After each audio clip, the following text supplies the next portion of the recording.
దయచేసి గమనించండి. నేను మంచి సింగర్ నేను కాదు, కాకపోతే అన్ని పాములు యుద్ధం కింద వానపాము నేను వస్తాను అన్నదంట.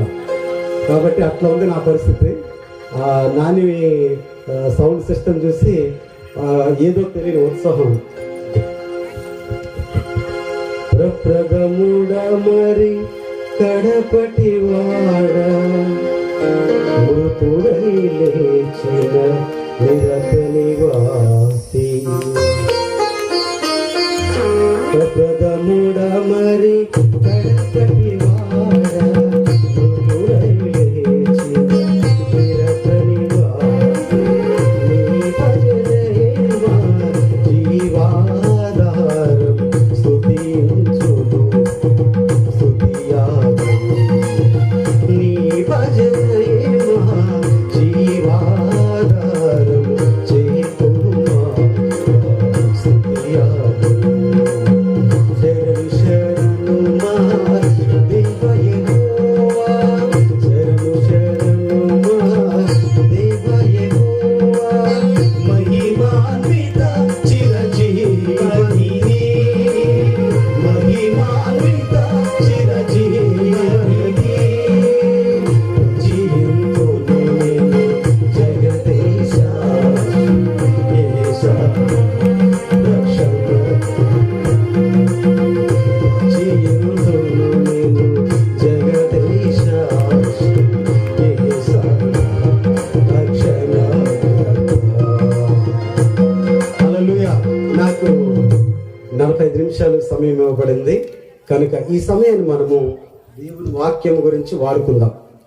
దయచేసి బైబిల్ ఉన్న వాళ్ళందరూ తెరచి లూకా సువార్త 2వ అధ్యాయము 10-11 వచనాలు చదువుకుందాం. లూకా సువార్త 2వ అధ్యాయము 10-11 వచనాలు. దయచేసి ఎవరైనా చదువుతారా?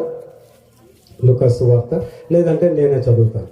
అయితే దూత భయపడకుడి, ఇదిగో ప్రజలందరికీ కలుగబోవు మహా సంతోషకరమైన సువార్తమానము నేను మీకు తెలియజేయుచున్నాను. దావీదు పట్టణమందు నేడు రక్షకుడు మీ కొరకు పుట్టియున్నాడు. ఈయన ప్రభు అయిన క్రీస్తు. దావీదు పట్టణమందు నేడు రక్షకుడు మీ కొరకు పుట్టి ఉన్నాడు. ఈయన ప్రభు అయిన యేసుక్రీస్తు. ప్రార్థన చేసుకుందాం. ప్రభు నీకు వందనాలు. ఈ రాత్రికాల సమయంలో ఈ మైక్ ద్వారా తర్వాత నా ఎదుట నా ప్రభు కనిపెడుతున్న ఈ బిడ్డలు మా అందరితో మీరు మాట్లాడమని, ఈ సమయాన్ని మీకు మహిమకరంగా మా మేలుకరంగా ఉంచమని యేసు పరిశుద్ధ నామములో ప్రార్థించి అడిగి వేడుకొనుచున్నాం తండ్రి. ఆమేన్. గట్టిగా చెప్పండి ఆమేన్. ఒకసారి గట్టిగా చెప్పండి. ప్రభు అయిన యేసుక్రీస్తు అని కనపడతాం. నా గురించి 2 మాటలు చెప్పకుండా నేను వాక్యము ప్రారంభించలేను. మాది శ్రీకాకుళం జిల్లా. నేను ఒక క్రైస్తవేతర కుటుంబంలో జన్మించడం జరిగింది. నా పేరు విశ్వనాథ్. మా ఊర్లో ఎందుచేతనో ఒక దేవాలయం ఉండేది, దాన్ని క్లోజ్ చేశారు. ఆ రోజుల్లో మా నాన్నగారి దగ్గర కొన్ని డబ్బులు ఉండేవి. ఆ రోజులకి ఆయనే కొంచెం ఇంతో అంత ఆస్తులు ఉన్నట్లు చెప్తూ ఉంటారు. అప్పుడు మా గ్రామస్తులందరూ వచ్చి ఒక మాట అన్నారు, అయ్యా నువ్వు బాగా సంపాదించావు కదా, మరి ఒక ఆలయం కట్టించరాదు మన ఊర్లో అని మా నాన్నగారికి చెప్పారు. అప్పుడు మా నాన్నగారు దుర్గాలయం, మంచి చక్కటి దుర్గాలయం మా ఊర్లో కట్టించాడు ఆయన. ఈ రోజు కూడా మా ఆస్తులన్నీ పోయినప్పటికీ ఆ దుర్గాలయం 1 ఎకరం స్థలంలో ఉంటుంది కనుక అన్ని పొలాలు అమ్మేశారు, కానీ ఆ 1 ఎకరం స్థలం మాత్రం మాకు ఉండిపోయింది. నేను ప్రభు అయిన యేసుక్రీస్తు వారిని అంగీకరించిన తర్వాత ఇక మా కుటుంబంలో ఒక్కొక్కరు ప్రభువుని నమ్ముకున్న తర్వాత మా పెదనాన్న కోడలు ఆమె ఇప్పుడు ఆలయాన్ని చూస్తూ ఉంది. ఇప్పటికి కూడా ఆ పొలం మా దగ్గరే ఉంది కనుక ఆలయ ధర్మకర్తలుగా కొనసాగుతోంది మా కుటుంబం. నేనే మొట్టమొదటి క్రైస్తవుడిని. 10వ తరగతి చదువుకున్న తర్వాత ఇంటర్మీడియట్ గురించి విజయనగరం రావడం జరిగింది. తర్వాత డిగ్రీ కూడా అక్కడే చదువుకున్నాను. తర్వాత ఎంఏ గురించి కాకినాడకు వచ్చాను.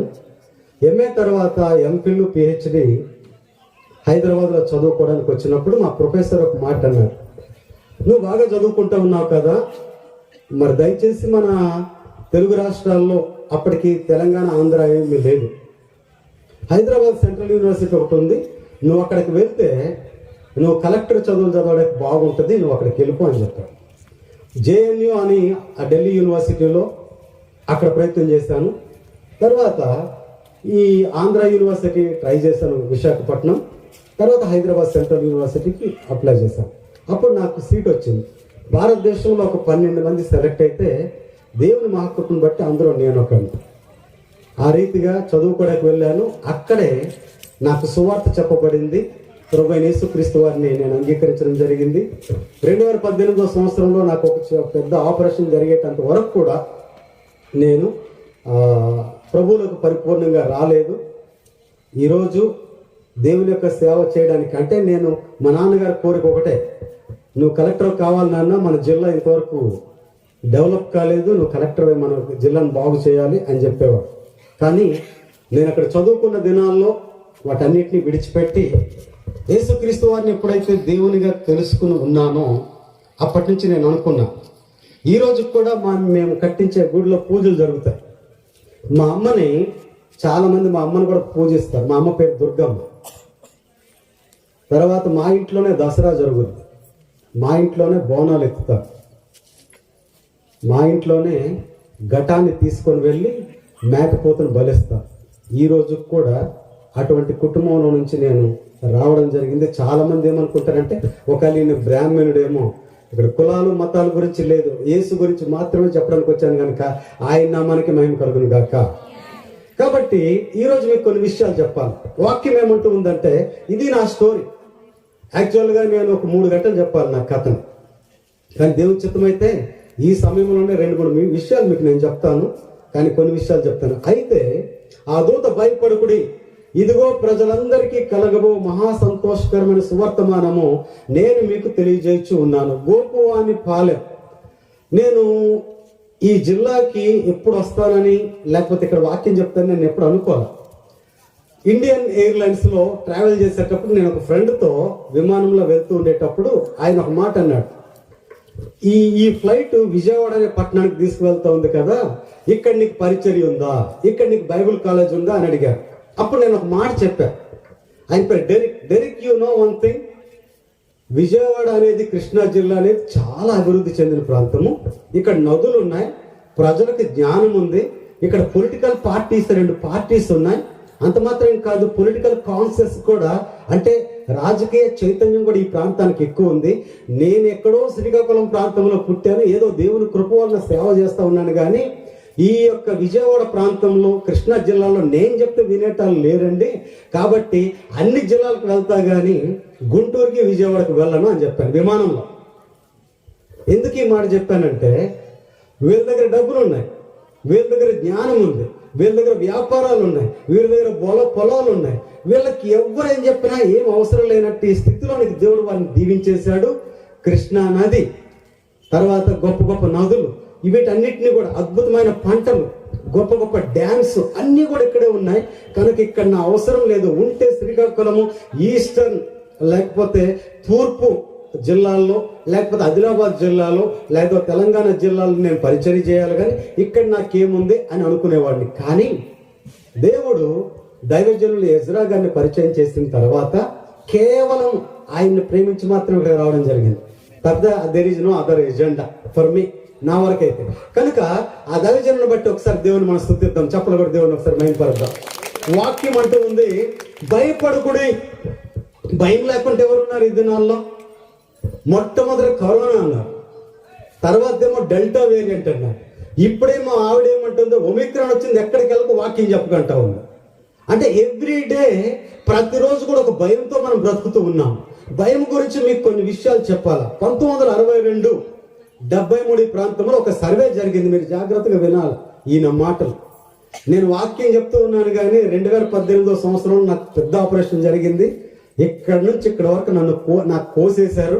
36 కుట్లు ఉన్నాయి నా పొట్ట మీద. అయినప్పటికీ ఈరోజు నేను మాట్లాడుతూ ఉన్నానంటే కేవలం ఆ యేసుక్రీస్తు వారి కృప మాత్రమే. చెప్పకూడదు, స్తుతించండి. కాబట్టి నా ప్రతి మాట మీరు చాలా జాగ్రత్తగా తీసుకోవాలి. There was a study done in, ఆ దినాల్లో ఒక స్టడీ రీసెర్చ్ జరిగింది. ఆ రీసెర్చ్ ఏం జరిగిందంటే మనిషికి ఎన్ని భయాలు ఉన్నాయి అనేది ఒక రీసెర్చ్ జరిగింది. ఒక 500 మంది మీద వాళ్ళు ఒక రీసెర్చ్ చేశారు, పరిశోధన చేశారు. ఈ 500 గురించి స్టడీ చేసేటప్పుడు 7,000 భయాలతో మనుషులు భయపడుతూ ఉన్నారంట. ఒకటి మానసికమైన భయము, 2 ఆర్థికమైన భయము, 3వది శారీరకమైన భయం. అంటే రోగాలు వస్తాయన్న భయం, ఆర్థికంగా నా కుటుంబాన్ని పెంచుకోగలుగుతానో లేదన్న భయం, 2వది ఎవరైనా ఏమన్నా భయం. మానసికంగా ఏది తెలియకుండానే భయపడిపోతూ ఉంటాం చాలా విషయాలకి. ఈ స్టడీ ఏం చెప్పిందంటే మనిషికి 2 భయాలు ఉంటాయి. 2 భయాలు. ఒకటి నేను నడుస్తూ ఉండేటప్పుడు పడిపోతానేమో అన్న భయం, ఇది స్వాభావికమైనది. 2వది భయపడలేదా అంటే గట్టిగా మాట్లాడితే భయం వేస్తుంది. నాకు ఇప్పటికీ భయమే గట్టిగా మాట్లాడితే. మా పిల్లడు కూడా why are you crime so such a loud way అని అంటూ ఉంటాడు, ఎందుకు గట్టిగా మాట్లాడుతా ఉన్నా. కాబట్టి 2 భయాలు మనిషికి ఉంటాయి. ఒకటి పడిపోతామన్న భయం, 2వది ఎవరైనా గట్టిగా మాట్లాడితే భయం. అసలు గొడవలాడేటప్పుడు గట్టిగా ఎందుకు మాట్లాడతారు తెలుసా? నీ స్వరము ఎంత గట్టిగా ఉంటే ఎదుటోడిని అంత డామినేట్ చేయొచ్చు. అంతే, గొడవాడేటప్పుడు ఏదో 9 అడుగులు ఉన్నాను కాబట్టి మీద పడిపోదామని కాదు, గట్టిగా మాట్లాడతారు భయపడిపోతారనే సందర్భం ఉంటుంది. కనుక ఈ 2 భయాలు తప్పించి మిగతా 6,998 భయాలు అనవసరమైనవి, పనికిమాలి. అయినా మనుషులందరూ కూడా దేని గురించి ఒక దాని గురించి భయపడుతూ ఉంటారు. దేవుని వాక్యం అంటూ ఉంది, ఆ దూత ఆ గొల్లల దగ్గరికి వచ్చి ఒక మాట, భయపడుకుడి. ఈ మాట గురించి నేను చాలా దినాలు చూస్తూ ఉండేవాడిని. ఏం భయం లేదురా, బాగా చదువుకో, ఏం భయం లేదు, నీ కుటుంబాన్ని దేవుడు పోషిస్తాడు, ఏం భయం లేదు, నువ్వు బాగా ట్రావెల్ చేయి అనే ఒక మాట ఎవరైనా చెప్తారని చెప్పి నేను ఎల్లప్పుడూ చూస్తూ ఉండేవాడిని. ఈ రోజుల్లో మనుషులు ఏం కోరుకుంటూ ఉన్నారు తెలుసా? భుజం మీద చేసి ఏం పర్వాలేదులే, నువ్వు చదువు నీకు మంచి జరుగుతుంది, నువ్వు ప్రయత్నం చేయి నీకు ఉద్యోగం వస్తుంది, నువ్వు విత్తనాలే నీకు పంట వస్తుంది, నా తర్వాత నువ్వు ఏ ప్రయత్నమైనా చెయ్యి నీకు ఏదైనా ఒకటి వస్తుంది అని చెప్పే మాట గురించి ప్రజలు చూస్తూ ఉన్నారు. క్రిస్మస్ అంటే 2000 సంవత్సరాలకు పూర్వము ఒక అద్భుతం జరిగింది. ఆ అద్భుతం ఏమంటే సృష్టికర్త అయిన దేవుడు సృష్టిలో భాగమయ్యాడు. హల్లెలూయా చెప్పండి. అంటే సృష్టికర్త అయిన దేవుడు సృష్టిలో భాగమయ్యాడు. I want to tell you one thing. తెలుగులో కూడా ఒక్కొక్క మాట చెప్తా, ఇంగ్లీష్లో ఒక్కొక్క మాట అంటూ ఉంటాను, వెంటనే తెలుగులో చెప్తాను.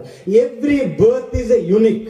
అంటే ఏంటంటే తల్లి గర్భములో ఒక శిశువు రూపించబడి 9 నెలలు అంత సేఫ్గా ఉండడమే గొప్ప అద్భుతం. అంత మాత్రమే కాకుండా మనుషులందరినీ కలుగజేసే దేవుడే ఒక తల్లి గర్భంలోనికి వచ్చి 9 మాసాలు ఇముడ్చుకొని ఈ భూమి మీదకి వచ్చి ఆ వాక్యము కృపా సత్య సంపూర్ణుడై మన మధ్య నివసించాలని దేవుని వాక్యం సెలవిస్తూ ఉంది. హల్లెలూయా. అంటే దేవుడు సృష్టికర్త అయిన దేవుడు.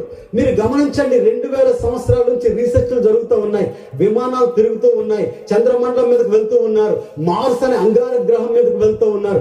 ఇంకా సృష్టిలో ఏం జరుగుతూ ఉన్నది, బ్లాక్ హోల్స్ ఎక్కడున్నాయి, తర్వాత ఈ విశ్వం ఏం కాబోతూ ఉంది, ఇవన్నీ పరిశోధనలు జరుగుతూ ఉన్నాయి.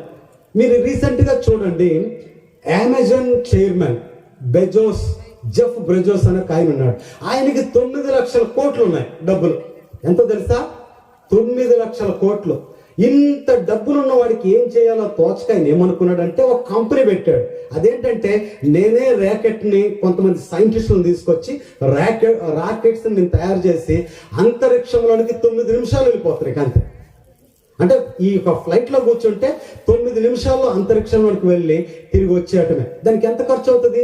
చాలా ఖర్చు అవుతుంది. అయినా లైఫ్ చాలా ఈజీగా చేయడానికి సైన్స్ అంత అభివృద్ధి చెందింది. కనుక ఇంత సైన్స్ అభివృద్ధి చెందే ఈ ప్రపంచంలో 2000 సంవత్సరాలుగా క్రిస్మస్ జరుగుతూ ఉంది. మనం కూడా సెలబ్రేట్ చేసుకుంటూ ఉన్నాం. కానీ ఈ క్రిస్మస్ లో ఒక 2 గ్రూపులు ఉన్నాయి. మీరు ఎక్కడైనా చూడండి, ఏ ఊర్లోనైనా 2 పార్టీలు ఉంటాయి, లేదా 2 కులాలు ఉంటాయి, లేకపోతే 2 మతాలు ఉంటాయి, లేకపోతే 2 వర్గాలు ఉంటాయి, ఏవో 2 గ్రూపులు ఉంటాయి, ఏదైనా ఉంటాయి. ఈ రోజు కూడా మీకు 2 గ్రూపుల గురించి చెప్తా ఉన్నాను. ఒకటి క్రిస్మస్ ని సెలబ్రేట్ చేసుకునే గుంపు, ఒకటి క్రిస్మస్ ని మిస్ అయ్యే గుంపు. నేను 2-3 విషయాలు చెప్తాను, నాకు ఎక్కువ సమయం లేదు కనుక. మొట్టమొదటిగా ఒక మాట మనం చదువుకుందాం. లూకా సువార్త 2వ అధ్యాయం 7వ వచనం. ఎవరికి మైక్ తీసుకోండి, చదువుతారా? పొత్తిగుడ్డలతో చుట్టి సత్రములో వారికి స్థలము లేనందున ఆయనను పశువుల తొట్టిలో పరుండబెట్టెను. జాగ్రత్తగా గమనించండి, ప్రభు యేసుక్రీస్తు వారు ఈ భూమి మీద పుట్టేటప్పుడు ఆ రోజుల్లో కైసర్ అగస్టస్ అని ఒక చక్రవర్తి పరిపాలించేవాడు. అగస్టస్ అనే మాటకు అర్థం ఏమంటే స్ప్లెండెడ్, ఆల్ మైటీ, చాలా గొప్పవాడు, ఔన్నత్యం కలిగిన వాడు, గొప్పవాడు అని. అంటే ఏంటి? దైవాంశ సంభూతుడు, నన్నే ఆరాధన చేయాలి అనుకునే బిరుదు కలిగిన వాడు. అదన్నా ఆయనకు ఒక ఆలోచన కలిగింది. అదేంటంటే ఈ ప్రపంచంలో ఎంత జనాభా ఉంది, రోమా సామ్రాజ్యము అన్ని దేశాలు సంపాదించుకుంటూ ఉంది, రోమా సామ్రాజ్యము అన్ని ప్రాంతాలకు రీచ్ అవుతూ ఉంది. All road leads to the Rome. అంటే మేము పరిపాలన చేసే ప్రతి ప్రాంతం కూడా మా దగ్గరికి రావాలి అనే ఆయన ఒక సంకల్పం కలిగిన వాడు. ఆయన ఏమనుకున్నాడంటే, నా యొక్క రాజ్య సంస్థానంలో ఎంతమంది ప్రజలు ఉన్నారు, ఎంతమంది ప్రజల యొక్క లెక్క కావాలని చెప్పి ఆయన అనుకోకుండా ఒక ఆలోచన చేశాడు. రాజులు కదా, వారు తలుచుకుంటే కొరడా దెబ్బలు కొదువేమని మా ఏరియాలో ఒక సామెత ఉంది. కనుక ఆయన ఏమన్నాడంటే, జనాభా లెక్కలు వేయండి అన్నారు. జస్ట్ లైక్ ఆధార్ కార్డు యొక్క సర్వే లాగా. ఆధార్ కార్డుకి నేను హైదరాబాద్లో 17 సంవత్సరాల నుంచి ఉన్నాను, కానీ ఆధార్ కార్డు గురించి మా జిల్లాకి వెళ్ళవలసి వచ్చింది.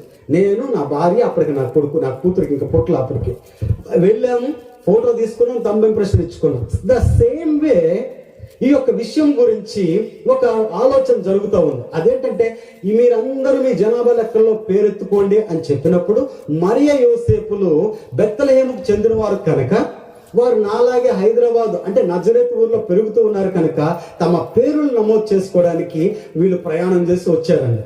ఆమె నిండు చూరాలు 9 నెలలు. బెత్లెహేములో ఆ దినాల్లో 200 జనాభా ఉంది. యేసుక్రీస్తు వారు ఈ భూమి మీద పుట్టే దినాల్లో ఈ ప్రపంచ జనాభా 8 కోట్లు అంట. ఈ రోజు ఈ ప్రపంచ జనాభా ఎంతో తెలుసా? 730 కోట్లు. మన ఆంధ్ర రాష్ట్రంలో 5 కోట్ల మంది ఉన్నారు, తెలంగాణలో 4.5 కోట్ల మంది ఉన్నారు. అంటే ఏంటి? ఆ దినాల్లో 200 కుటుంబాలు ఉన్న ఊరికి వచ్చినప్పుడు వాళ్ళకి సత్రంలో స్థలం లేదంట.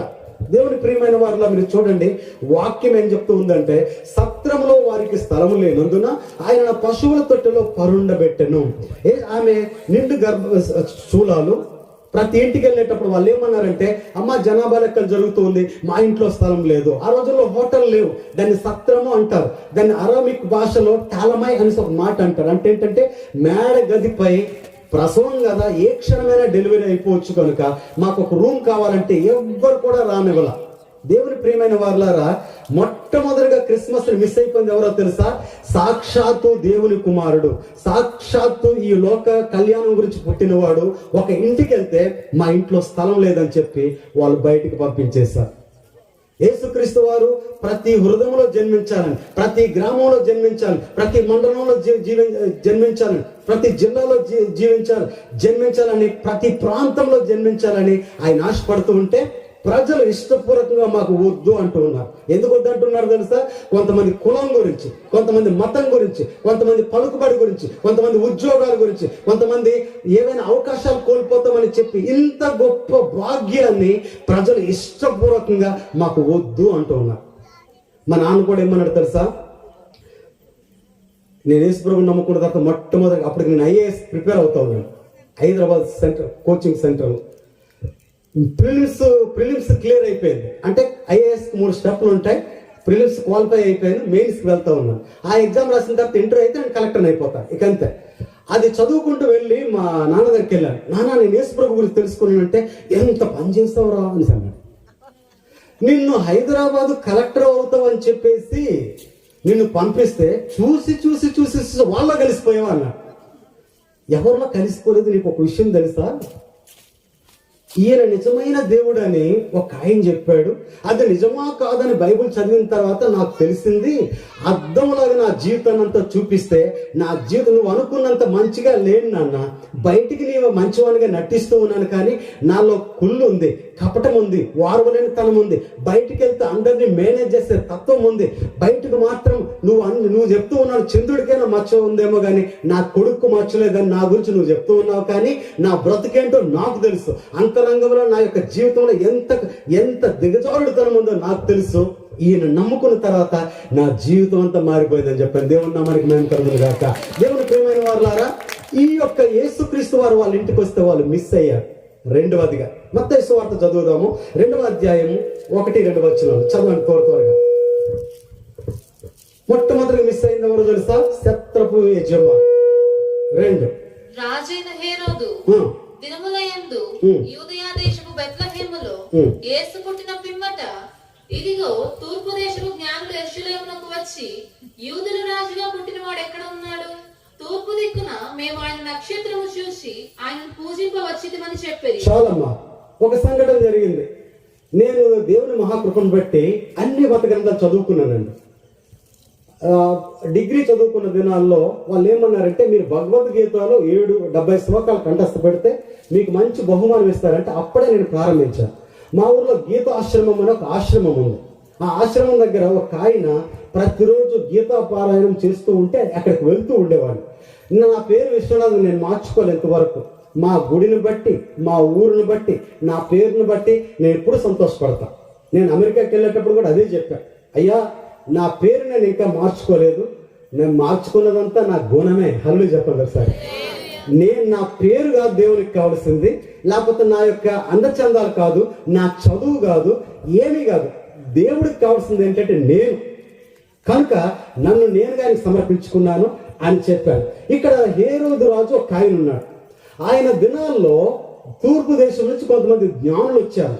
వచ్చినప్పుడు ఈ రాజుకి ఏమన్నారంటే, రాజా ఆయన నక్షత్రమును చూసి, హల్లు చెప్పండి ఒకసారి, ఆయన నక్షత్రమును చూసి మేము ప్రయాణం చేసి ఈ యొక్క ప్రాంతంలో లోక రక్షకుడు పుట్టాడని వచ్చాము అని చెప్పినప్పుడు ఆయనతో పాటు ఉన్న వారందరూ కలవరపడ్డారంట. ఒక గొప్ప సంగతి. నేను అన్ని మతాలు చదువుకున్నానని చెప్పాను కదా.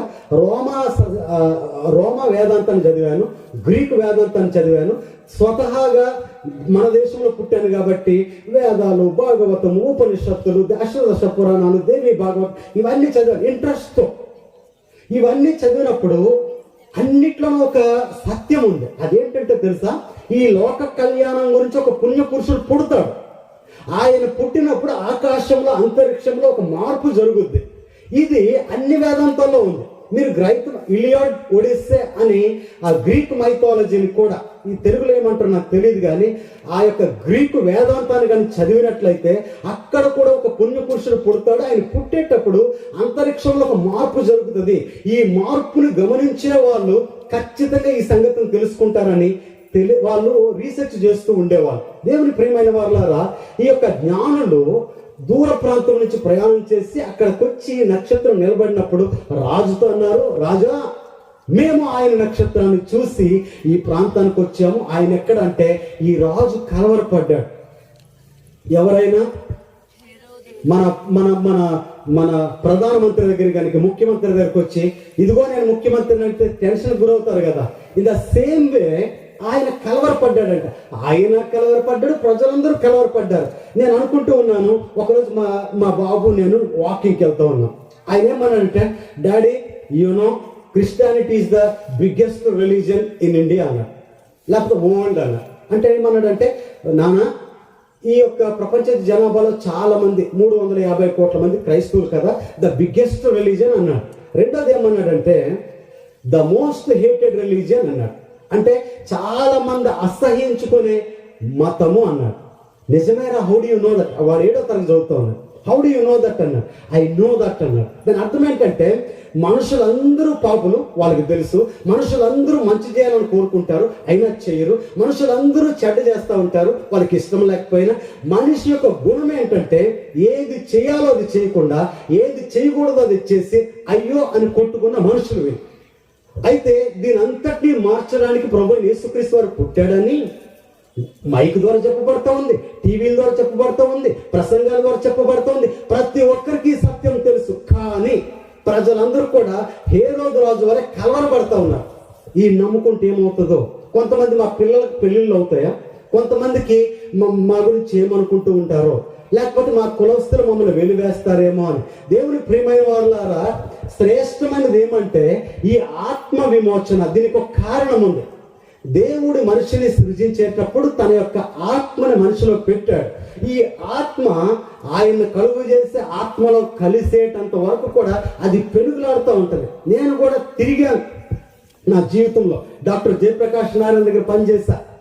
ఆ దినాల్లో చాలా ప్రభుత్వాల దగ్గర నేను పనిచేశా. CMEY ప్రోగ్రామ్ గురించి CMEY ఆఫీసర్గా ఈ స్టేట్ అంతా తిరిగా. మన యొక్క స్టేట్లో 28,000 గ్రామాలు ఉన్నాయి. తెలంగాణ ఆంధ్రాలో చాలా ప్రాంతానికి స్టడీ ఆఫీసర్గా నేను తిరిగా. అన్ని చోట్ల చూస్తే ప్రతి ఒక్కరు కూడా నువ్వు క్రైస్తవుడు అని చెప్పుకోవడానికి భయపడుతూ ఉన్నారు. క్రైస్తవం అంటే ఒక మతం అనుకుంటూ ఉన్నారు. ఇది ఎంత మాత్రం మతం కాదని ప్రభు పేరట మీకు మనవి చేస్తూ ఉన్నాను. ఈ రోజు నా మాటలు వింటున్న ప్రతి ఒక్కరికి చెప్పే సందేశం ఒకటే, క్రైస్తవం అనేది మతము కాదు, ఇది మార్గము, ఇది దేవునితో సంబంధము. కనుక ఏ రోజు కలవరపడ్డాడు, ప్రజలు కూడా కలవరపడుతూ ఉన్నారు. ఇంత గొప్ప సత్యాన్ని ఇష్టపూర్వకంగా తృణీకరిస్తూ ఉన్నారు. అప్పుడు హేరోదు రాజు ఏం చేశారంటే కొంతమంది మత పెద్దలు పిలిచాడు, ప్రధాన యాజకులను, శాస్త్రులను పిలిచాడు. అయ్యా, మీకు మత గ్రంథాలు తెలుసు కదా, మీకు ధర్మశాస్త్రం తెలుసు కదా, మీకు ప్రవచనాలు తెలుసు కదా, నిజంగా మెస్సయ్య పుడతాడా అంటే వీళ్ళు ఏం చేశారో తెలుసా? అన్ని క్షుణ్ణంగా పరిశీలించి మీకా గ్రంథం 5వ అధ్యాయం 2వ వచనంలో, యూదా బెత్లెహేమ, నువ్వు ఈ యూదా పట్టణం ఎంత మాత్రం అల్పమైనదా నువ్వు కావు, నిన్ను ఏలబోవు రాజు నీలో నుంచి వస్తాడని చెప్పబడింది. ఈ దినాల్లో క్రైస్తవులకు కూడా నేను ఒక మాట చెప్పాను. నేనేమనుకున్నానంటే, మా నాన్న ఒక మాట అనేవాడు, నువ్వు యేసుక్రీస్తు వారిని నమ్ముకో కానీ ఎక్కడ చెప్పుకో అని చెప్పాడు. యేసుక్రీస్తు వారిని నమ్ముకో, ఎందుకంటే చిత్తశుద్ధి లేని శివ పూజలు వెళ్ళినా నువ్వు మారావు కదా, నీ మనసులో పెట్టుకో. నేనే గుడి కట్టించా, రోజుకు 1000 మంది అక్కడికి వచ్చి పూజలు పునస్కారాలు, కోళ్ళు గొర్రెలు కోస్తూ ఉంటారు. తర్వాత పలానా దుర్గయ్య కొడుకు యేసుప్రభుని నమ్ముకున్నాడంట, అన్ని వదిలేశాడంట, ఆయన ఏదో చదువుకొని ఊరు ఉద్ధరిస్తాడనుకుంటే అన్ని వదిలేసి అడు తిరుగుతూ ఉన్నాడంట అని అనుకుంటారు. కాబట్టి సీక్రెట్ గా ఉండు అని మా నాన్నగారు చెప్పారు. నేను అన్నాను, ఇది సీక్రెట్ గా ఉండేది కాదు. హల్లెలూయా చెప్పండి ఒకసారి. మంట పెడితే అది తగులుతుంది. ఉప్పు ఒకవేళ వెలుగు వచ్చేటప్పుడు చీకటి ఆటోమేటిక్ గా వెళ్ళిపోతుంది. ఇది దాస్తే దాగని సత్యము. ఒక్కసారి నువ్వు వెలిగించబడిన తర్వాత, ఒక్కసారి నువ్వు కడగబడిన తర్వాత, ఒకసారి యేసు దేవుడని తెలిసిన తర్వాత అది అందరికీ చెప్పవలసిన బాధ్యత నీ మీద ఉన్నది.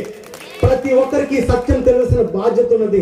ఎందుకు అంటే ఇది తప్పించి నా ద్వారా తప్ప ఎవరు తండ్రి వద్దకు రారు అనే సత్యం తెలిసింది. హైదరాబాద్కు చాలా రూట్లు ఉన్నాయి, కానీ ఖచ్చితమైన రూట్లోకి వెళ్తేనే హైదరాబాద్ రీచ్ అవుతుంది. ఎక్కడ పడితే అక్కడికి వెళ్తే నువ్వు వెళ్ళలేవు. కనుక హేరోదు రాజు ఆ యొక్క మత పెద్దలను అడిగాడంట. ఈ మత పెద్దలు ఏం చేశారు తెలుసా?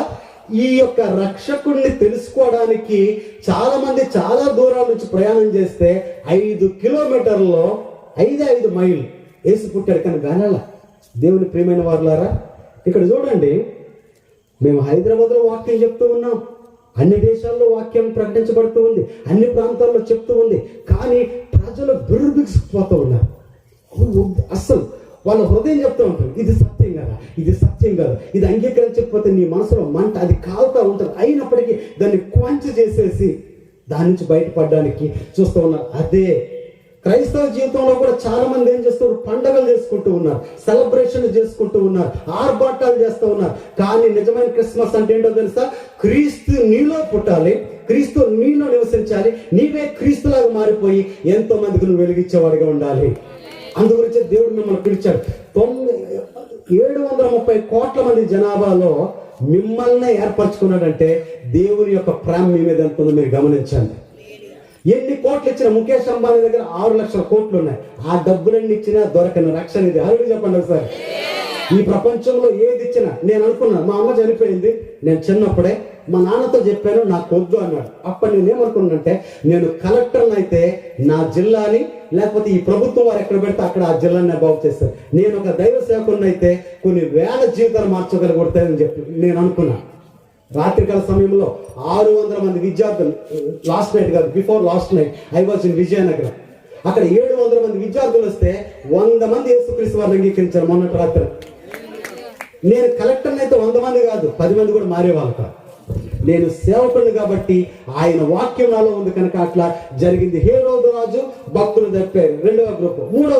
మూడవ గుంపు ప్రీస్ట్లు అండ్ స్క్రైబ్స్, వీళ్ళు కూడా తప్పిపోయారు. 3 గుంపుల గురించి మీకు చెప్తా ఉన్నాను. మొట్టమొదటిగా సత్రపు యజమాని యేసుక్రీస్తు వారు అక్కడ పుట్టినా వాళ్ళు అంగీకరించలేదు. 2వ వ్యక్తి ఎవరో తెలుసా? హేరోదు. అక్కడ ఉన్న ప్రజలు. 3వ వారు మత బోధకులు మిస్ అయ్యారు. ఒకరోజు ఇంగ్లాండ్లో ఇది జరిగిన కథ. ఇది మీరు జాగ్రత్తగా వినాలి. ఇంగ్లాండ్లో ఏం జరిగిందంటే ఒక డాక్టరు ఆ దేశానికి వెళ్ళాడు. దేశానికి వెళ్ళి ఆయన వర్షం పడుతూ వెళ్ళి ఒక ఇంటి దగ్గర ఉన్నాడు. తల తడిచిపోతూ ఉంది. ఒక సూట్ కేసు ఉంది. ఆయన సెమినార్ చెప్పాలా, ఆయన చేసే ఆవిష్కరణ గురించి ఆయన ఒక పేపర్ ప్రజెంట్ చేయాలి. ఒక ఇంటి దగ్గరికి వెళ్ళాడు. ఇంగ్లాండ్లో మీరు చూసినట్లయితే ఇల్లు ఎట్లా ఉంటాయంటే మన వైజాగ్ హాస్పిటల్ లాగా ఉంటాయి. ప్రతి ఇల్లు కూడా ఇండిపెండెంట్ హౌస్గా ఉంటుంది. వాటిని నైబర్హుడ్స్ అంటారు వాటిని.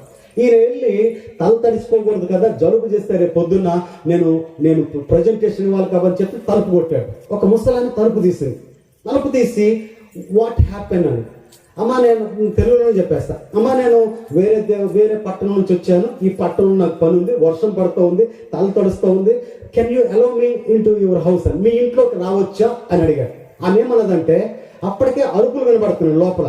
ఒక ఆమె ఏడుస్తూ ఉంది. ఆమె ఏమన్నదంటే నా కూతురు డెలివరీ అవుతుంది, నువ్వేమో మగ అయినవి, సో నేను నా కూతురే ఉన్నాము, హాస్పిటల్కి ఫోన్ చేస్తే వచ్చే పరిస్థితి లేదు, కాబట్టి దయచేసి ఏమి కదా తలుపు దబ్బేని మనం మూసేసిందాన్ని.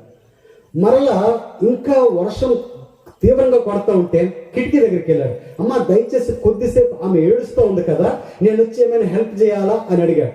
నువ్వేమి హెల్ప్ చేస్తావు, కాన్పు కదా, నువ్వు హెల్ప్ చేయడానికే కుదరదా అని చెప్పింది ఆమె. కొద్దిసేపు అయింది, వర్షం తగ్గిపోయింది, ఆయన వెళ్ళిపోయాడు. తెల్లవారి ఒక న్యూస్ పేపరు వాళ్ళ గడపలో పడేటప్పుడు మెయిన్ హెడ్డింగ్లో ఏముందంటే ఒక గొప్ప డాక్టర్ మన యొక్క పట్టణానికి వచ్చాడు. ఆయన గొప్ప సిజేరియన్. ఆయన తన యొక్క రీసెర్చ్ గురించి ప్రజెంట్ చేయడానికి వచ్చాడు. రాత్రి ఒక ఇంటికి వెళ్తే ఆ ఇంట్లో ఆయన్ని ఎవరు రిసీవ్ చేసుకోలేదు. అయినప్పటికీ ఆయన ఈరోజు మనతో మాట్లాడడానికి వచ్చాడు, ఒకసారి చెప్పకూడదు అని చెప్పాడు. అయితే ఏం జరిగిందో తెలుసా, ఆ రాత్రి ఆ యొక్క అమ్మాయి ప్రసవ వేదనతో నొప్పులు పడి తల్లి బిడ్డ ఇద్దరు చనిపోయారు. అప్పుడు ఏమేమన్నది తెలుసా, రాత్రి కానీ కొంచెం దూరం తీసి ఆ డాక్టర్ కానీ నిన్న ఆ ఇంట్లోకి రానిచ్చుంటే ఈరోజు నా కూతురు తన గడుపులో ఉన్న బిడ్డ కూడా బ్రతుకుండేది అని చెప్పి నెత్తి నోరు కొట్టుకుని ఏడ్చింది. యేసుక్రీస్తు వారు కూడా ఈరోజు గోపువాని పాలెంలో ప్రతి ఒక్కరితో ఒకేమో ఉన్నాయి. మీ ఇంటి దగ్గరకు వచ్చాడు ఆయన. ఈ వాక్యం ద్వారా ఈయన ప్రభువుని మీ ఇంటికి మీకు తెలియజేయబడతా ఉంది. మీరు తలుపు తెరిచారా, ఆయన రావడానికి ఇష్టపడుతూ ఉన్నాడు. ఒకవేళ మీరు మూసేశారా, వెళ్ళిపోతాడు. ఆయన దైవత్వానికి నష్టం లేదు, ఆయన గొప్పతనానికి నష్టం లేదు. ఆయన దేవునిగా అంగీకరించకపోయినా ఆయన దేవుడే. మనుషులు అంగీకరించడం బట్టి ఆయన దేవుడు కాదు, ఆయన దేవుడు కనుక మనుషులు అంగీకరించాలి. దేవుని నామానికి మహిమ కలుగును గాక. కాబట్టి ఆయన డాక్టరే. Whether you let him in or out, నువ్వు ఒకవేళ రానివ్వకపోయినా ఆయన డాక్టరే. యేసుక్రీస్తు పరమ వైద్యుడు, ఆయన నామానికి మహిమ కలుగును గాక. ముగ్గురు మిస్ అయిపోయారు. మనకున్న తక్కువ సమయంలో ఆయన కనుగొన్న వాళ్ళ గురించి 2-3 మాటలు నేను చెప్తాను. మొట్టమొదటిగా నేను ఇందాకే మనం చదివాం, తూర్పు దేశపు జ్ఞానులు. వీరి పేరు జ్ఞానులు. ఇంతకుముందు మనం గొల్లలు చూసాం, వాళ్ళ గురించి మనం చాలా విషయాలు నేను చెప్పాల. ఈ గొల్లలు మహాదానందంతో వచ్చారు. ఇక్కడ వీళ్ళు ఏం చేశారు అంటే జ్ఞానులు. వీళ్ళు ఎవరో తెలుసా, దానియేలు గ్రంథములో దానియేలు ఏ పొజిషన్లో అయితే ఉంటాడో అంత గొప్ప ఔన్నత్యం కలిగిన ఒక పొజిషన్. వీరిని ఏమన్నారు తెలుసా, ఆస్ట్రాలజర్స్ అన్నారు, కొంతమంది సూద్ సేయర్స్ అన్నారు. వీరు జ్యోతిష్ శాస్త్రం చేసేవాళ్ళు, నక్షత్రాలను స్టడీ చేసేవాళ్ళు. వీటన్నిటిని బట్టి చాలా గొప్ప రాజు యొక్క సంరక్షణలో ఉండేవాళ్ళు. వీరేమనుకున్నారంటే ఇశ్రాయేలు ప్రజలు బబులోను చెరలో ఉండేటప్పుడు ధర్మశాస్త్రాన్ని చదివేటప్పుడు యాకోబులో నక్షత్రం ఉదయించెను. సంఖ్యాకాండంలో ఒక మాట ఉంది. సంఖ్యాకాండంలో మనం 24వ అధ్యాయం 17వ వచనంలో ఏం చూస్తామంటే యాకోబులో నక్షత్రం ఉదయించెను. నేను ఇంతకుముందు మీకు చెప్పాను, అంతరిక్షంలో మార్పు జరుగుతుంది. అంటే ఏం చేస్తుంది, అంతరిక్షంలో ఒక నక్షత్రం ప్రయాణం చేస్తుంది. ఈ ప్రయాణం చేయడం గురించి ప్రజలందరూ ఎదురు చూస్తూ ఉన్నారు, అన్ని దేశాల్లో కూడా. ఈ యొక్క నక్షత్రం ప్రయాణం చేసేటప్పుడు వీళ్ళు చాలా ధనవంతులు, రాజు యొక్క ప్యాటర్నేజ్ ఉంది కాబట్టి గొప్ప ఐశ్వర్యంతో ప్రయాణం చేశారు. 2 సంవత్సరాలు వాళ్ళు ప్రయాణం చేసినట్లు దేవుని వాక్యం సెలవిస్తూ ఉంది.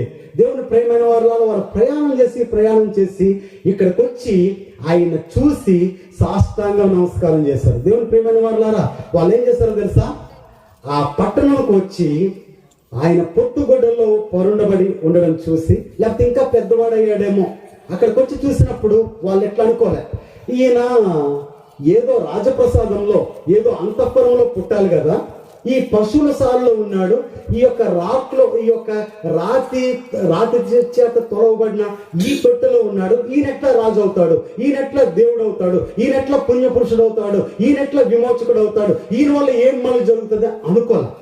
వాళ్ళందరూ వచ్చి బంగారము, సాంబ్రాణి, తర్వాత ఇంకేంటి గుగ్గిల, ఏమని చెప్పండి, బోలం, సో గోల్డ్, ఫ్రాంకెన్సైన్స్, వీటన్ని మర్ అని అంటారు వాటిని. ఈ మూడింటిని తీసుకొచ్చి అప్పచెప్పారు. దేవుని ప్రియమైన వారు, మీరు ఒక విషయం గమనించండి. చిన్నపిల్లలకి ఎవరు దండం పెట్టరు, చిన్నపిల్లలకి ఎవరు మొక్కరు. యేసుక్రీస్తు వారు బాలుడై ఉండేటప్పుడు వారి గురించి చెప్పబడిన మాట అంటే జ్ఞానులు వారు, they are people with wisdom, వారికి జ్ఞానం ఉన్నది. ఎందుకు వారు అప్పుడు ఆరాధన చేశారు అంటే బుద్ధి జ్ఞానములు సర్వ సంపదలు ఆయనలో ఉన్నాయి. హల్లేలూయా చెప్పండి ఒకసారి. మా జ్ఞానం కాదు, ప్రతి జ్ఞానం కూడా యేసు నుండే వస్తుంది. హల్లేలూయా. ఈ రోజు ఎంత జ్ఞానం, ప్రపంచంలో ఎంత జ్ఞానం ఉన్నప్పటికీ కరోనాకు మందు కనుక్కోలేకపోయారు. 52 కోట్ల మంది చనిపోయారు. తెలుసా మీకు? సీరా అనే ఒక రీసెర్చ్ ఆర్గనైజేషన్ చెప్పే సత్యం ఏంటంటే 72 కోట్ల మందికి కరోనా సోకింది, 52 కోట్ల మంది చనిపోయారు. హాస్పిటల్లో స్థలంలా. నీ జ్ఞానం ఏమైంది? నీ సైన్స్ ఏమైంది? నీ ఇన్వెన్షన్స్ ఏమయ్యా? నీ డిస్కవరీస్ ఏమయ్యా? ఇంత జ్ఞానంతో ఒక చిన్న కరోనాకి నువ్వు మందు కనిపెట్టలేకపోయావు. అయితే ఒక విషయం ఏంటంటే బుద్ధి జ్ఞానములు సర్వ సంపదలు యేసులో గుప్తమై ఉన్నాయి. ఎవరైనా జ్ఞాని అని పిలువబడ్డాడంటే యేసుని ఎరిగిన వాడే జ్ఞాని. హల్లెలూయా. నాకు తెలివి ఉంది, పేపర్లు రాస్తాను. నేను కూడా నా పిహెచ్డి వ్యాసం ఏంటో తెలుసా? డాక్టర్ బిఆర్ అంబేద్కర్, గాంధీ వాళ్ళిద్దరు లోకల్ సెల్ఫ్ గవర్నమెంట్ గురించి ఒక స్టడీ చేశాను, ఒక పెద్ద పుస్తకం రాశాను. దానికే నాకు డాక్టరేట్ ఇచ్చారు. భారతదేశంలో 2010వ సంవత్సరంలో ఈ దేశంలో బాగా చదువుకున్న వాళ్ళలో నేను ఒకరిని చెప్పబడి స్థుతించాను. అన్నిటిని పక్కన పెట్టాను. నేను ఉద్యోగానికి అప్లై చేస్తే నా 10th క్లాస్ సర్టిఫికేట్ నుంచి నా పోస్ట్ డాక్టరేట్ సర్టిఫికేట్ పెడితే 22 సర్టిఫికేట్లు ఉన్నాయి నాకు. అన్నిటిని జాగ్రత్తగా పెట్టేశాను. ఎందుకో తెలుసా? మా అమ్మకు సువార్త చేయలేకపోయా, మా నాన్నకు సువార్త చేయలేకపోయా, కానీ గోపువాని పాలెంలో ప్రతి గృహానికి ఏసే దేవుడు అని చెప్పడానికి నేను వచ్చా. అంతకు మించి నాకే అజెండా లేదు. దేవుని ప్రియమైన వారులారా, వారు కూడా ఎంత జ్ఞానము, ఎంత తెలివితేటలు, రాజు యొక్క పోషణ ఉన్నప్పటికీ అన్ని విడిచిపెట్టి నా జీవితంలో ఒకటే ఒకటి తెలుసుకోవాలి, అది రక్షకుడు ఎవరు, ఆయన దగ్గరికి వెళ్ళి వారు సాష్టాంగపడి నమస్కారం చేశారు. క్రిస్మస్ అంటే ఏంటో తెలుసా? యేసుక్రీస్తుకి సాష్టాంగ నమస్కారం చేసి ప్రార్థన చేయాలి. ఆయన నామానికి మహిమ కలుగును గాక, ఆయన నామానికి మహిమ కలుగును గాక, ఆయన నామం హెచ్చించబడును గాక, ఆయన నామం ఈ ప్రపంచం అంతటా వెదజల్లును గాక, ఆయన నామము పరిమళ సువాసన అంట. పరమగీత 1వ అధ్యాయం, నీ నామము సువాసన కలిగినది కనుక ఈ సువాసన ప్రతి ఒక్కరికి వెదజల్లాలి. దేవుని ప్రియమైన వారులారా, వాళ్ళు మ్యాజై అన్నారు. వారు ఎంతమంది వచ్చారో తెలుసా? బైబిల్లో 3 అనుకుంటారు. ఆ దినాల్లో యెరూషలేము అంతా కలవరపడిందంటే చాలా మంది ప్రజలు వచ్చారు యేసుక్రీస్తు వారిని సేవించడానికి. ఈ రోజుల్లో చాలా మందికి ఏది ఆటంకపరుస్తుందో నాకు తెలియదు, యేసు దగ్గర రావడానికి ఏది బ్లాకేజ్ ఉందో నాకు తెలియదు. చాలా మంది ఆయన దగ్గరికి రాలేకపోతూ ఉన్నారు. ఈ ఆత్మ తాను అనుగ్రహించిన దేవుని తెలుసుకునేటంత వరకు అన్రెస్ట్ ఉంటుంది. మనుషులకి 4 రకాల సమస్యలు ఉన్నాయి. ఒకటి ఒంటరితనం, అందు గురించి మొబైల్ ఫోన్లు, టీవీల దగ్గర కూర్చుకుంటూ ఉన్నారు. రెండోది ఒత్తిడి. మూడోది ఏమంటారంటే స్పిరిచువల్ వార్ఫేర్, అంటే ఆత్మీయమైన పోరాటం. ప్రతి మనిషిలో ఇవన్నీ ఉంటాయి. ఇవన్నీ ఎప్పుడు అవుతాయి తెలుసా? యేసుని తెలుసుకునేటంత వరకు ఇవి ఎప్పుడు సాల్వ్ కావు. నా జీవితంలో నేను వెతికా ఎక్కడ దేవుడు ఉన్నాడు. నేను ఆ దినాల్లో ఇంతకు ముందు ప్రభుత్వం ఉండేటప్పుడు నన్ను CMEY ఆఫీసర్గా నన్ను అపాయింట్ చేస్తుంది గవర్నమెంట్ ఆఫ్ ఆంధ్రప్రదేశ్. నా స్టడీ ఆఫీసరు ఆయన పేరు శర్మ. ఆయన పుణ్యక్షేత్రాలు అంటే చాలా ఇష్టం. అప్పటికి నేను చాలా బాగా పాటలు పాటలు అంటే అప్పటికి ఆ పాటలు అంతే పాటలు పాడుతూ ఉండేవాడు. ఆయన ఏమనేవాడంటే, మనము తిరుపతికి వెళ్దాము, తర్వాత పుట్టపర్తికి వెళ్దాము, తర్వాత బ్రహ్మం గారి మఠంకి వెళ్దాం అంటే నాకు బాగా ఇంట్రెస్ట్ ఉండేది, ఆయనకి బాగా ఇంట్రెస్ట్ ఉండేది. మేము గవర్నమెంట్ పని చేస్తూ పుణ్యము పురుషార్థం 2 కూడా గవర్నమెంట్ పని అయిపోవాలి, మా పని అయిపోవాలి. సో అక్కడికి వెళ్ళే వాళ్ళము, ఇక్కడ దండం పెట్టుకొని వచ్చేస్తూ ఉండేవాళ్ళం అనమాట. కానీ నా జీవితంలో ఎప్పుడూ ఒక వెళుతుండేది. అదేంటంటే, మా అమ్మ ఎందుకు చనిపోయింది? నేను చిన్నప్పుడే అందరూ అమ్మ అమ్మ అని పిలుస్తూ ఉంటే నాకు ఒంటరి అనిపించేది. తర్వాత ఎవరితో మా పెద్దమ్మ వాళ్ళు నన్ను పెంచుకుంటూ ఉండేవాళ్ళు. వాళ్ళు ఏమన్నారంటే, నాన్న నువ్వు బయటికి వెళ్ళేటప్పుడు ఎవరితో ఆడకరా, ఎందుకో తెలుసా, మీ అమ్మ పేరెంట్, మీ అమ్మని పూజ చేస్తారు. ఆ తులసి చెట్టు ఉందే అది మీ అమ్మ యొక్క సమాధిరా, దేవుడికి దండం పెట్టుకొని మీ అమ్మకు కూడా దండం పెట్టుకొని వెళ్తారు. నువ్వు వాడేవనుకో, ఎవడో ఒకడు మీ అమ్మని తిట్టాడు అనుకో, మేము తట్టుకోలేమురా అని చెప్తే నేను చాలా ఒక ప్యాసివ్ బాయ్గా తయారైపోయా. ఎవరితో మాట్లాడకుండా, ఎవరితో కలవకుండా నా జీవితం ఏంటి ఎట్లా అయిపోయింది అని ఎప్పుడు అనుకునేవాడు. ఒంటరితనం, తెలియని బాధ. ఒక 10th క్లాస్ ఫెయిల్ అయిపోయా. తర్వాత ఏమైపోయింది, ఇక జీవితంలో అంతా అయిపోయింది, ఇక నా జీవితంలో ఇంకేమీ లేదు. మా వాళ్ళు కూడా ఏమన్నారంటే, చదువు ఇప్పటికే చాలా చదివేశాను నాన్న, 10వ తరగతి అంటే మాటలా, మన ఇంట్లో అంటే ఎవరు చదవలేదు, నువ్వే మొట్టమొదటి 10 చదివా కాబట్టి సరిపోద్దురా అన్న. కానీ దేవుని ప్రియమైన వారులారా, నాలో ఒక కసి పెరిగింది. మా జిల్లాలో ఎవ్వరు లేనంత చదువు చదవాలనుకున్నాను. అప్పుడే దేవుని మహాకృపను బట్టి 2010వ సంవత్సరంలో భారతదేశంలో బాగా చదవడంలో దేవుడు నన్ను ఒకటిగా పెట్టాడు. అది నా వల్ల జరిగేది కాదు, నాకెంత మాత్రం కాదు. అది కూడా నాకు తృప్తి వల్ల. ఎందుకు చెప్తూ ఉన్నానంటే, ఇవన్నీ నా గురించి చెప్పుకోవడానికి రాలే, యేసు గురించి చెప్పడానికి వచ్చాను.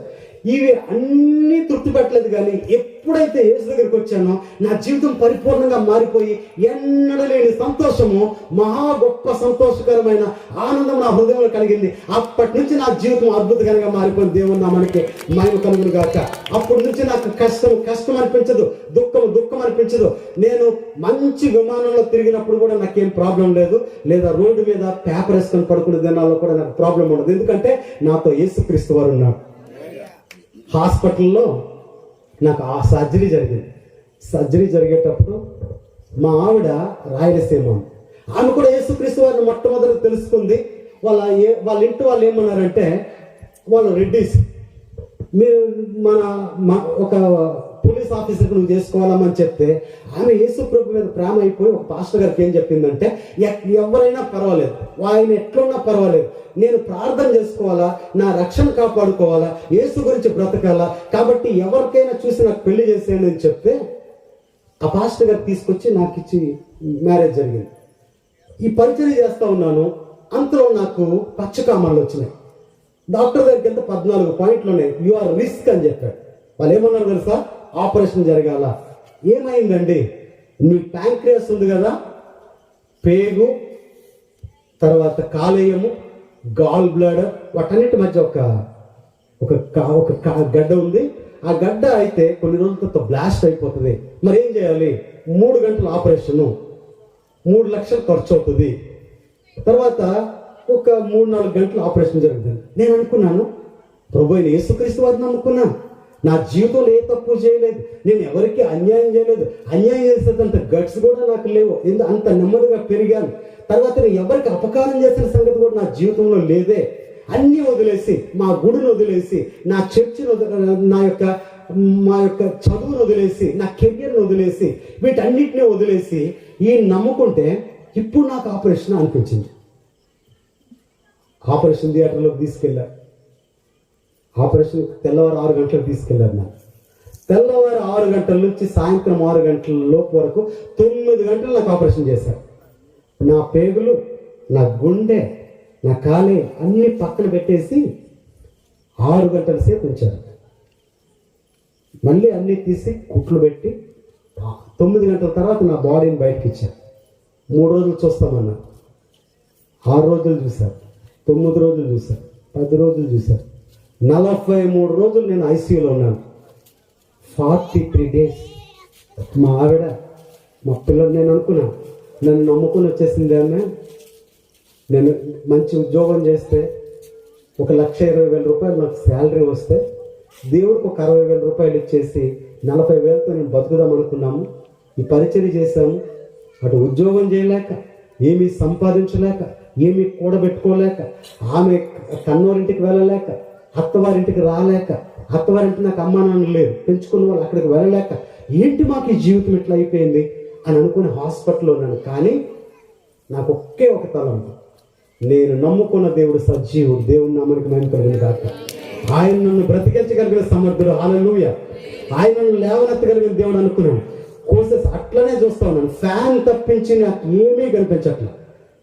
నా శవం గురించి నా స్నేహితులు, మా ప్రొఫెసర్స్, నా బంధువులు, నాతో కలిసిన పాస్టర్స్ 43 రోజులు ఎప్పుడు చచ్చిపోతే శవాన్ని ఇచ్చాడని చూస్తా ఉన్నారు.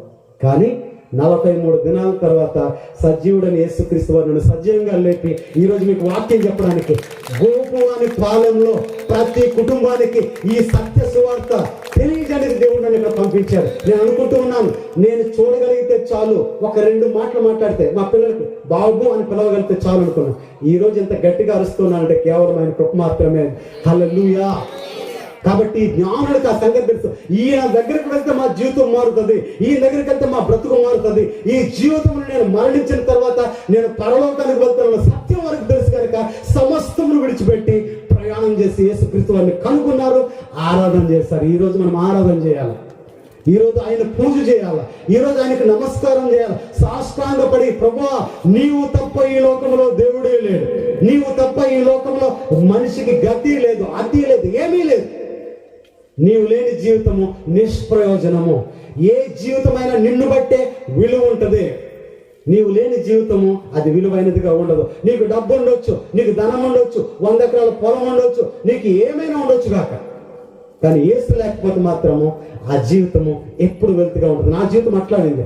జ్ఞానులు ఏ రీతిగా అయితే యేసును కనుగొని సాష్టాంగంగా పట్టారు. చిన్నపిల్లలు అనుకోవాలి, ఆ సత్రంలో ఉన్నాడు కదా, ఊరు బయట ఉన్నాడు కదా, ఆ కులస్తుల దేవుడు కదా, ఏ కులస్తుల దేవుడు. మీరు అంతరిక్షానికి వెళ్ళి అక్కడి నుంచి రాకెట్ లో చూస్తే ఈ భూమికి నడిబొడ్డులు ఉన్నాయి. ఇశ్రాయేలు దేశంలో నరావతారిగా యేసు మీ గురించి, నా గురించి, సర్వలోకం గురించి జన్మించిన దేవుడైన హల్లెలూయా.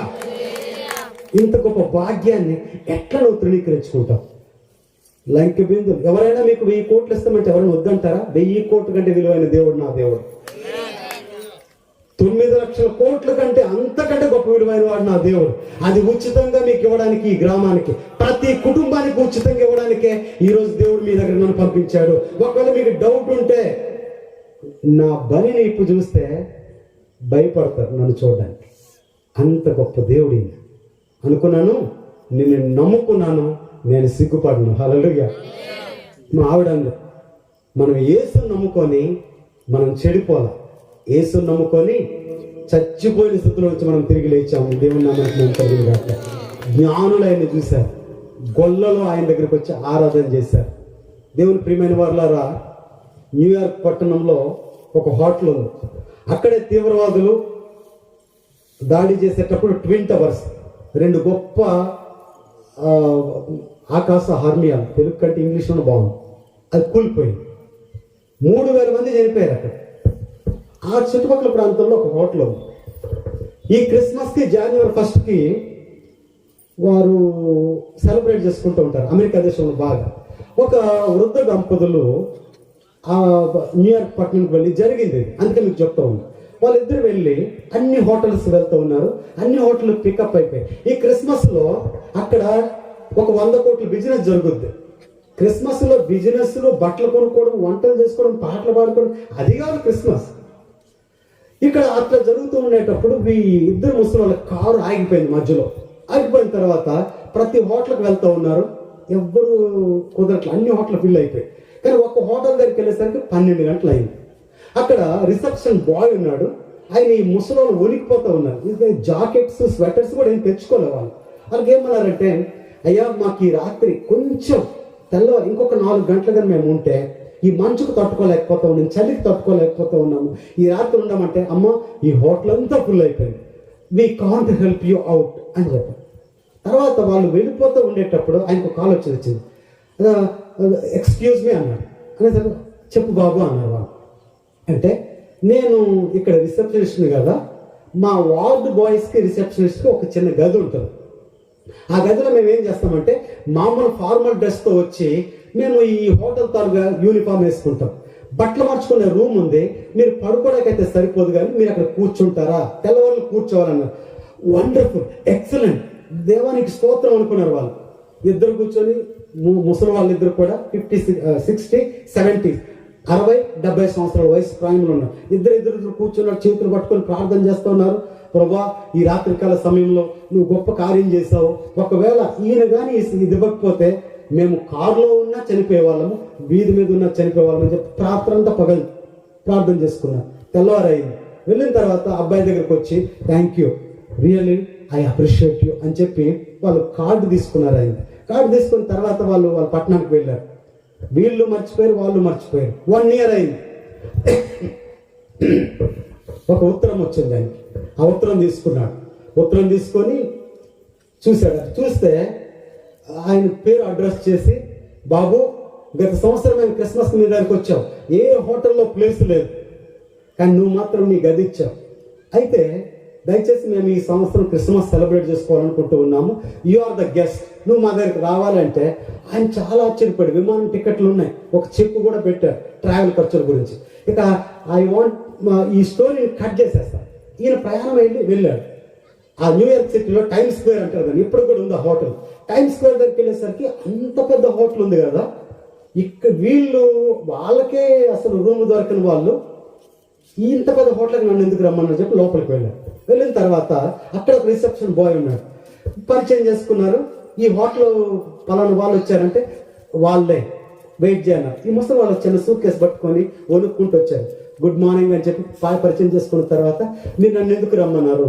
అప్పుడు వీళ్ళు ఒక మాట చెప్పారు, అయ్యా గత సంవత్సరం మేము వచ్చేటప్పుడు మాకు రూమ్ ఇచ్చాం, అక్కడి నుంచి వచ్చిన తర్వాత మా పట్టణంలో కూడా అట్లనే ఉంటుంది, ఏ క్రిస్మస్లో ఎవరు నష్టపోకూడదని ఈ పెద్ద హోటల్ కట్టించారు. మేము మల్టీ మిలియనర్స్, 1000 కోట్ల ఆస్తి మాకుంది, హోటల్ కట్టాలనుకుని కట్టాము అని చెప్పి ఒక అలమార ఓపెన్ చేశారు. ఈ కీస్ అన్ని ఇదే, ఈ హోటల్లో ఏ రూమ్లో ఉండాలనుకుంటున్నావో నువ్వు ఉండు, ఒకవేళ నీకు ఇష్టమైతే ఈ హోటల్కి మేనేజర్గా నువ్వు ఉండు అని చెప్పారంట. ఆయన షాక్ అయిపోయాడు. ఈ రోజు ఆ యొక్క కథ అర్థం ఏమంటే, యేసుక్రీస్తు వారు నీ హృదయం దగ్గరికి వచ్చి డోర్ నాక్ చేసి ఒకవేళ నీకు ఇష్టమైతే నీ హృదయంలోకి రావాలని ఆశపడుతూ ఉన్నాడు. రానిచ్చావా నీ జీవితమే మారిపోద్ది. హల్లెలూయా. ఎంత గొప్ప హోటల్ అంటే ఈ హోటల్ కాదు, అక్కడ అనేక నివాసములు కలిగిన ఆ ప్రాంతానికి నువ్వు వెళ్ళిపోతావు. ఈ యొక్క జన్మలో నువ్వు చేసిన ప్రతి పాపం నుంచి విడుదల కలుగుతుంది, పర సంబంధమైన ప్రతి ఆశీర్వాదం కలుగుతుంది. ఒకరు తృణీకరించారు, ఆ యొక్క ఆపరేషన్ లో ప్రాణాన్ని కోల్పోయారు. ఒక ఆయన హృదయం తెరిచాడు, ఆయన జీవితం మారిపోయింది. దేవుని వాక్యం సెలవిస్తూ ఉంది. అక్కడ ఏముందంటే, ప్రవచనాలు యేసు గురించి చెప్పాయి. ఆయన స్త్రీ సంతానంగా పుడతాడు, యూదా గోత్రంలో పుడతాడు, అబ్రహాము సంతానంగా పిలువబడతాడు, దావీదు వంశంలో ఉంటాడు, ఈయనే ప్రభు యేసుక్రీస్తు అని చెప్పబడింది. ప్రవచనాలు నెరవేరబడ్డాయి. జ్ఞానులు తెలుసుకున్నారు, గొల్లలో ఆయన దగ్గరికి వెళ్ళారు. కొంతమంది మాత్రము 5 కిలోమీటర్ల దూరంలో ఉన్న వాళ్ళు మిస్ అయ్యారు. ఈ రాత్రికాల సమయంలో ఆ యేసు మీ అందరికీ అప్పచెప్తూ ఉన్నాను. క్రైస్తవులైన వారు పండగలు చేసుకోకండి, ప్రభువుని సెలబ్రేట్ చేసుకోండి. యేసుని నమ్మని వాళ్ళు ఇదే మంచి సమయము, ఇదే అనుకూల సమయము, ఇది మిక్కిలి అనుకూల సమయము, రక్షణ సమయము.